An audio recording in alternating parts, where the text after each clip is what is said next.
In today's video, I am going to teach you how to cancel a Google meeting. First, open your Google Calendar page.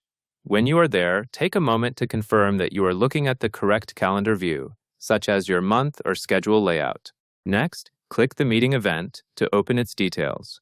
On screen, a details window should appear with information about the meeting.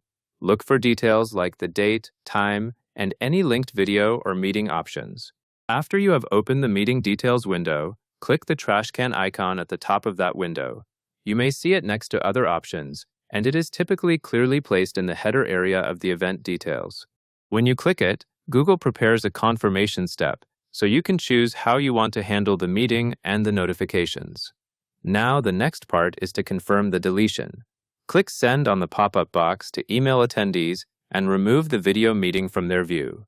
This message usually appears as a confirmation prompt that explains what will happen when you delete the meeting. At this point, your meeting should be canceled successfully.